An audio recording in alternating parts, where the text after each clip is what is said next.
محمد وآل محمد بلند تر صلوات اللهم صل على محمد وآل محمد. اعوذ باللہ من الشیطان اللعین الرجیم. بسم اللہ الرحمن الرحیم. الحمد للہ رب العالمین والصلاة والسلام والتحیۃ والاکرام علی سیدنا و نبینا و شفیع ذنوبنا و طبیب نفوسنا رحمت للعالمین ابی القاسم مصطفیٰ محمد اللهم صل على محمد وآل محمد وعلى اہل بیتہ الطیبین الطاہرین المعصومین المنتخبین المنتجبین لا سیما علی بقیت اللہ الاعظم روحی و ارواح العالمین لتراب مقدمہ الفداء عجل اللہ تعالی فرجہ الشریف وسهل الله تعالى مخرجه الشريف ولعنة الله على أعدائهم أجمعين من يومنا هذا إلى قيام يوم الدين. أما بعد فقد قال الإمام الرضا عليه الصلاة والسلام كلمة لا إله إلا الله حسني فمن دخل في حسني أمن من عذابي بشرطها وشروطها. ما شاء الله اللهم صل على محمد دعائیہ کلمات سے آغاز گفتگو ہے اور خداوند متعال تمام حاضرین شرکاء مومنین مومنات ان سب کو امام رضا علیہ السلام کے وجود کی برکت سے آپ کی زندگیوں میں، آپ کی عمر میں، آپ کے مال میں، آپ کی اولاد میں، آپ کی صحت میں برکت عطا فرمائے اور ہر قسم کی آفات اور بلیات سے محفوظ اور معمون فرمائے. اور جتنے مومنین نے درخواست دعا کی ہے خداوند عالم ان تمام مومنین اور مومنات کی حوائج شرعیہ کو پورا فرمائے. اور آج کا تبرک کا اہتمام جناب سید ابرار کاظمی صاحب اور جناب سید عابد کاظمی صاحب ان دونوں کے فیملیوں کے اشتراک کے ساتھ ہے. خداوند عالم ان کے مال و رزق میں برکت عطا فرمائے، ان کی جمی مشکلات کو آسان فرمائے، ان کو شفا عطا فرمائے. ایک اور مومنہ جنہوں نے درخواست دعا کی ہے خداوند عالم ان کی لائف میں تمام جو مصیبتیں آلام پریشانیاں ہیں ان کو دور فرمائے اور ان کو زندگی میں ترقیاں عطا فرمائے اور ان کی دلی تمام شرعی حاجات کو پورا فرمائے. اور امام زمان عجل اللہ تعالی فرجہ الشریف کے ظہور میں تعجیل فرمائے.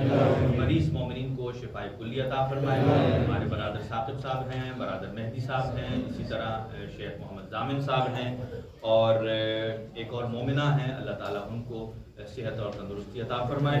جناب برادر ذوالفقار حیدری صاحب ان کے سسر چچا جو ہیں وہ مرزا شوکت علی صاحب وہ مرحوم ہو گئے ہیں، دائر خانی سے پوچھ کر گئے ہیں. اللہ ان کے درجات بلند فرمائے اور مرحوم کی فیملی کو صبر اور تحمل کی توفیق عنایت فرمائے اور ہمیں امام رضا علیہ السلام کی بار بار زیارت نصیب فرمائے. اپنی دعاؤں کی قبولیت کے لیے اور اپنی حاجات کی برآوردگی کے لیے ایک بابرز بلند صلوات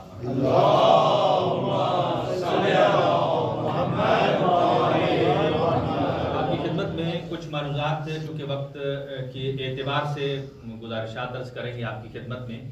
امام رضا علیہ السلام کا ارشاد گرامی ہے. آپ ارشاد فرماتے ہیں کہ الایمان و ایمان کیا ہے. توجہ ہے حضرات کہ ایمان کیا ہے.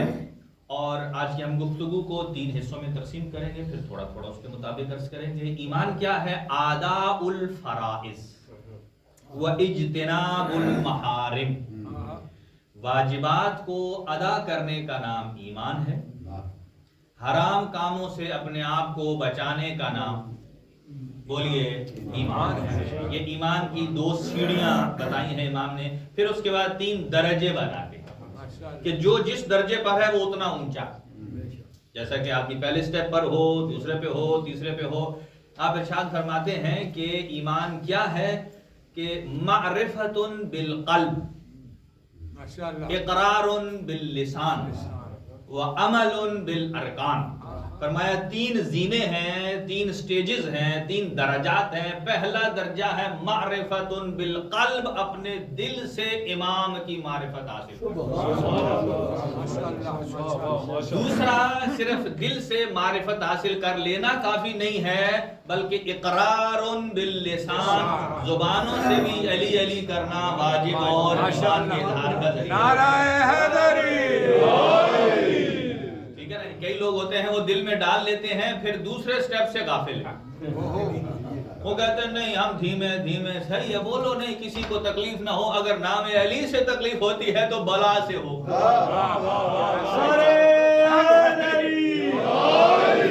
اور پہلا ہے معرفت بالقلب دل سے معرفت حاصل کرنا دوسرا ہے اقرار باللسان اور تیسرا ہے عمل بالارکان کہ ہمارے وجود کا ہر ایک رکن عمل انجام دے کر کہے ہاتھ بھی کہے کہ یا علی بولتا ہے آنکھ بھی کہے علی بولتا ہے زبان بھی کہے پورا بدن ہمارا عملاً ثابت کر دے کہ یہ علی والا اب اس کو ہم 3 حصوں میں تقسیم کریں گے پہلا حصہ ہے قلب کا دوسرا حصہ ہے زبان کا اور تیسرا ہمارے ساتھ بڑی خوش قسمتی ہمارے ساتھ انتہائی محترم اور مکرم قاری صاحب تشریف فرما ہے اور کیا حسن اتفاق ہے کہ آپ اس امام کے جشن میں بیٹھے ہیں کہ جن کی ذریعہ اقدس سے آپ زیارت کر کے ابھی تشریف لائے اور ہر آدمی جو امام رؤوف امام کا نام امام رؤوف لقب ہے اور یہ جو عشرہ ہے نا 10 دن ان کو کہا جاتا ہے عشرہ کرامت یکم ذیقعد کو ولادت با سعادت ہے حضرت معصومہ قم سلام اللہ علیہ اور 11 کو ہے امام رضا علیہ السلام کی پورے 10 دن بنتے ہیں ان کو کہا جاتا ہے عشرہ کرامت اگلی جو بات سنیے کہ اس سے 10 یا 15 دن پہلے امام جعفر صادق علیہ السلام کی شہادت اور امام جعفر صادق علیہ السلام نے اپنی حیات کا جو آخری جملہ ارشاد فرمایا وہ کیا ہے وہ امام رضا علیہ السلام کی عظمت ہے فرماتے ہیں امام کو جو لقب دیا ہے وہ چھٹے امام نے فرمایا کاش اللہ مجھے تھوڑی اور مہلت دیتا توجہ رہے چھٹے امام فرماتے ہیں کاش اللہ مجھے تھوڑی اور 10-15 دن کی مہلت دیتا تو کیا کرتا کاش اللہ مجھے مہلت دیتا کہ میں عالم آل محمد کی زیارت کر کے اس دنیا سے جاتا کس کی زیارت کر کے جاتا عالم آل محمد کی زیارت کر کے جاتا اس کا مطلب یہ ہے کہ جس امام کی زیارت کے لیے چھٹے امام فرماتے ہیں کہ میں دنیا سے تب اٹھوں جب میں امام رضا کی زیارت کر کے جاؤں تو امام کی زیارت کی 2 روایت عرض کرتا ہوں آپ کی خدمت میں امام کی اپنی حدیث ہے ایک آپ کے والد گرامی کی ہے آپ ارشاد فرماتے ہیں اِنَّا بِخُرَاسَان لَبُقْعَةٌ خراسان کے اندر ایک ٹکڑا ہے اور ایسا مبارک ٹکڑا ہے کہ فرمایا کہ تُسِیرُ مُخْتَلَفُ الْمَلَائِکَہ یعنی وہ مقام ہے کہ جہاں ملائکہ کے آنے جانے کی جگہ ہے جہاں ملائکہ آتے ہیں جاتے ہیں لا يَذَالُ فَوْجٌ يَنزِلْ وَفَوْجٌ يَسْعُدْ کہ ہمیشہ ایک ملائکہ کی فوج آسمان سے زمین پر اترتی ہے اس ٹکڑے پر اور دوسری یہاں سے آسمان کی طرف جاتی ہے اور فرماتے ہیں کسی نے پوچھا یہ کون سا بقعہ ہے فرمایا ہاذا روضۃ من ریاض الجنہ یہ جنت کے باغوں میں سے ایک باغ ہے اور وہ مجھ علی رضا کا مقام ہے ماشاءاللہ مجھ علی رضا کا مقام ہے جہاں ملائکہ آتے جاتے ہیں ملائکہ کے آنے جانے کی جگہ ہے اور پھر فرمایا کہ جو اس بقعہ مبارکہ پر میری زیارت کرے گا آ کر من دارنی فی هذه البقعہ کمن دار جدی رسول اللہ کہ جس نے اس مقام پر مجھ علی رضا کی زیارت کی گویا اس نے میرے جد رسول خدا صلی اللہ علیہ وسلم کی زیارت آواز بلند صلوات اللہم صلی علی رسول خدا صلی اللہ علیہ وسلم کی زیارت کی اور دوسرا مقام کیا ہے کہ جس نے زیارت کی اللہ اسے 1000 حج مبرور 1000 مقبول حج کا ثواب عطا کرے 1000 ہمارا ایک بھی حج قبول ہو جائے تو زندگی بخشی جاتی ہے 1000 مقبول حج اور پھر صرف یہ نہیں 1000 مقبول عمرہ اس کا ثواب اور پھر کیا فرمایا کہ جب تمہاری روح نکلے گی انا و آبائی شفعاؤک میں اور میرے آبا و اجداد تیرے شفیع ہوں گے ایک امام رضا کی زیارت کرنے کے اور جو امام رضا علیہ السلام کی زیارت کرنے کو جاتا ہے جب روضے پر نگاہ پڑتی ہے تو پہلی 3 حاجتیں جو بھی طلب کرتا ہے رب العالمین پوری کرتا ہے امام رؤوف اور ایک اور حدیث سنیے امام موسیٰ کاظم علیہ السلام کی حدیث مبارکہ ہے فرماتے ہیں کہ من زار ولد علی فی خراسان کہ جو میرے بیٹے علی رضا کی خراسان میں زیارت کرے گا اذا کان یوم القیامت جب قیامت کا دن آئے گا تو اس کی اربعۃ من الاولین و اربعۃ من الآخرین، اس زیارت علی رضا کے صدقے میں اللہ 4 پہلوں میں سے عظیم شخصیات سے ملاقات کروائے گا اور 4 آخرین میں سے. توجہ سنیے، اب اولون کون ہے؟ من الاولون الابراہیم علیہ السلام، من الاولون النوح علیہ السلام، من الاولین الموسیٰ علیہ السلام و عیسیٰ علیہ السلام. ان 4 مقدس انبیاء کی زیارت ہوگی جو امام رضا کی زیارت کرے گا. اور پھر اربعۃ من الآخرین، رسول اللہ صلی اللہ علیہ وآلہ وسلم،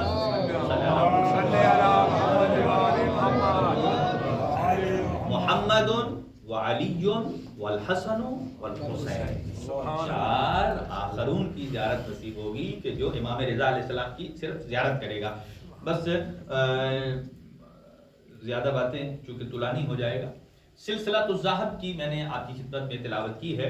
اسی ایمان کے 3 پورشن کو ہم بیان کریں گے. پہلا ہے معرفت قلب، اور دوسرا ہے اقرار باللسان، اور تیسرا ہے عمل بالارکان. اس کی بہترین مثال خود امام علیہ السلام نے ارشاد فرمائی ہے کہ جو سلسلۃ الذہب حدیث ہے، یہ حدیث اتنی معروف ہے. میں سلسلہ کیسے کہتے ہیں؟ یہ جو آپ نے کسی نے کڑی یا کچھ پہنا ہو تو اس کو نا جو آپس میں یہ جو پیس ہوتے ہیں نا، اس کو کہتے ہیں سلسلہ عربی میں.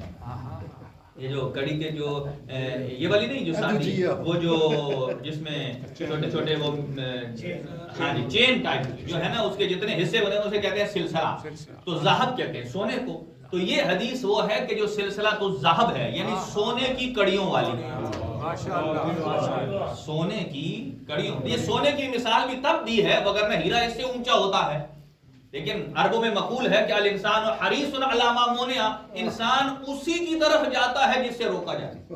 اب جیسے اسلام نے مرد کے اوپر سونا حرام قرار دیا، سونا لیکن ہیرا حرام قرار نہیں دیا. ہمارے لوگ ہیرا جو اس سے بھی مہنگا ہے وہ نہیں پہنیں گے. پہننا کیا ہے؟ کہتے ہیں کہ صاحب تھوڑی دیر شادی کے لیے پہن سکتے ہیں، حرام وہ کہتے ہیں وہ جی میری پھپھو ناراض ہو جائے گی، اس نے سونے کی انگوٹھی پہنانی ہے. بھائی تم اس کی ڈبی لے کر یہ میں ڈال، بعد میں بھی یہ کرنی ہے، یا ڈبی سامنے رکھ کے وہ جو ڈبا سا ہے وہ سامنے رکھ لو، یا اسے کہو کہ یار میری پھوپھی اماں آپ نے سونے کی بجائے مجھے ہیرے کی دے دو. اور آج کل تو آپ ہیرا پہنے ہیں آلماس، تو وہ سورج سے ایسی شعائیں کسب کر کے آپ کے وجود کو دیتا ہے کہ ہمیشہ آپ انرجیٹک رہتے ہیں. اللہ نے جو سونا حرام کرا دی کسی وجہ سے حرام کرا دی. یہ جو ذہب کہا گیا ہے، ذہب اس لیے کہ لوگوں کے مائنڈ میں ہے کہ سونا سب سے اعلیٰ ہے، اسی لیے اس حدیث کو کہا ہے سلسلۃ الذہب. یہ نہیں کہا سلسلۃ الالماس. سلسلۃ الذہب اس لیے کہا ہے، انتہائی امپورٹنٹ ہے. اور یہ کس وجہ سے کہا ہے کہ جب دیکھیں یہ وہ زمانہ ہے کہ جب 4 فقہا آپ کے موجود ہیں، امام اعظم، امام ابو حنیفہ، امام مالک، امام شافعی، امام یہ جو جتنے 4 اکابر ہیں یہ یا موجود ہیں یا ابھی ابھی تازہ گزرے ہیں. امام رضا علیہ السلام جو کہ آپ 148 ہجری میں دنیا میں تشریف لاتے ہیں. تو امام نے جب یہ حدیث ارشاد فرمائی، یہ مدینہ سے مامون الرشید آپ کو لا رہا تھا. یہ بات یاد رہے کہ مامون الرشید تمام عباسی خلفاء میں سے انتہائی زرنگ، انتہائی چالاک، انتہائی حاذق اور ذہین بندہ تھا. اور اس نے کسی وجہ سے امام رضا علیہ السلام کو بلایا اور ولی عہدی کی پیشکش کی ہے. یہاں بھی بہت ساری ڈسکس ہیں. کئی لوگ کہتے ہیں کہ مامون الرشید جو ہے وہ شیعہ تھا، بڑے لوگ کہتے ہیں ہاں، اور وہ دلیلیں دیتے ہیں. ان دلیلوں کو بڑا اچھا رد کیا گیا ہے. کہا وہ اس لیے انہیں شیعہ کہتے ہیں چونکہ وہ امام علی علیہ السلام کی افضلیت کا قائل تھا. کیونکہ اہل تسنن میں ایک گروہ ہے معتزلہ، اور ان میں ہے افضلیت. جیسا کہ ابھی بھی بہت ساری ڈسکس جاری ہے کہ کئی لوگ کہتے ہیں خلیفہ چہارم تو علی ہیں، لیکن افضل سب میں سے علی. تو بہت سارے کو پریشانی ہوتی ہے، اگر پہلے جو ہیں وہ خلیفہ اول ہیں تو وہ افضل ہیں تو تبھی پہلے،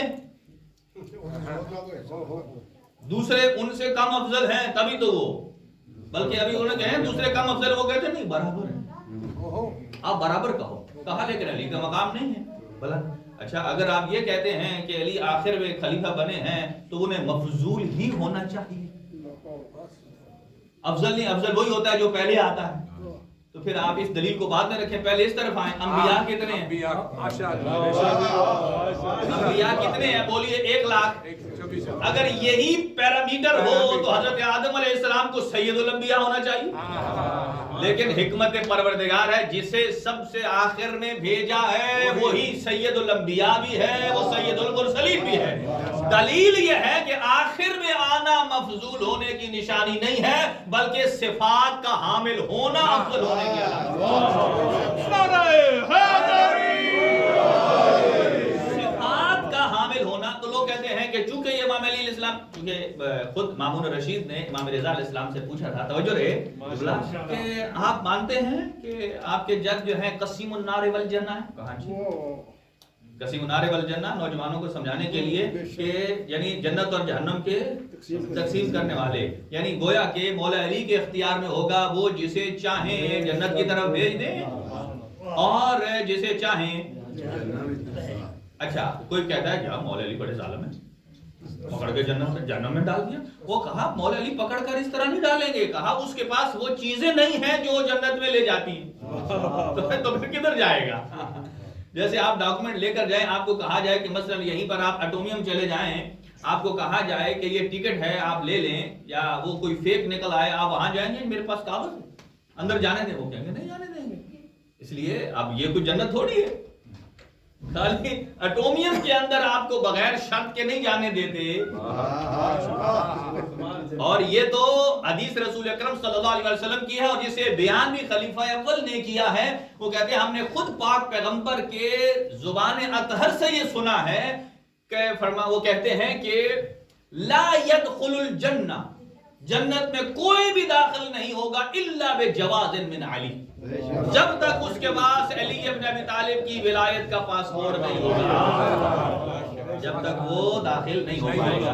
تو مامون نے پوچھا کہ آپ مانتے ہیں وہ قسیم النار والجنہ ہے؟ ابھی وہ پہلے مرحلے پر گفتگو ہو رہی ہے معرفت بالقلب، اور جی ہاں مانتے ہیں۔ اس نے کہا دلیل دیجیے، کیا دلیل ہے؟ آپ نے ارشاد فرمایا، نبی پاک کا ایک اور فرمان ہے جو مسلم ہے، فرمایا کہ حب علی ایمان بغض علی کفر و نفاق، کہ علی کی محبت جو ہے وہ ایمان ہے اور جس کے پاس نہیں ہے وہ نفاق ہے۔ کہا یہی دلیل ہے، کہا اس سے جنت کہاں ثابت ہو سکتی ہے؟ کہا جنت ہے مومن کا گھر، اور جو محب علی ہے اس کے لیے خود بخود جنت ہے، اور جو محب علی نہیں ہے خود بخود اس کے لیے۔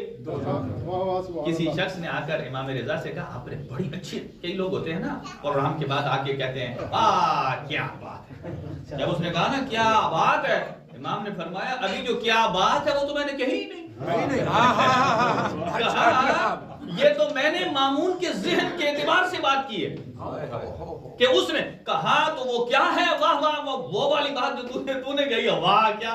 فرمایا اصل اصطلاح یہ ہے کہ میرے جد علی جنت کے دروازے پر کھڑے ہوں گے اور آنے والے کو دیکھتے جائیں گے، اور جنت کو ایک خطاب کر کے کہیں، جہنم کو ایک خطاب کر کے کہیں گے ہاذا لی و ہاذا لک، جہنم کو خطاب کر کے کہیں گے یہ آنے والا میرا ہے، یہ والا تیرا ہے۔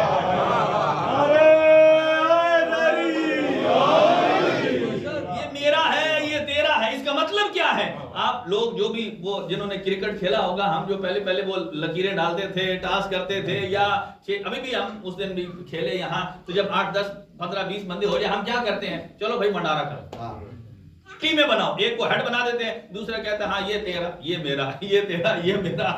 مولا علی وہاں کھڑے ہوں گے، جہنم کو کہیں گے یہ تیرا اور یہ میرا۔ تو معرفت بالقلب یہ ہے، اگر تھوڑی برابر بھی امامت کے بارے میں عقیدہ غلط ہو گیا، اور یہ بات یاد رکھیے، آج کل ایک فضا بھی ہے، نوجوان سوال کرتے ہیں کہ یورپ میں رہنے کے لیے ہم کیا کریں تو ہم صحیح اہل بیت کے اسلام فالو کر سکتے ہیں؟ توجہ ہے اللہ، کیا کریں؟ تو میں آپ کو اپنا نہیں اسلام کے 5 پیرامیٹر بتا رہا ہوں، انہی پیرامیٹرز پر اللہ نے واجب کو واجب کیا، حرام کو حرام کیا، مکروہ کو مکروہ، مستحب کو مستحب، اور مباح کو۔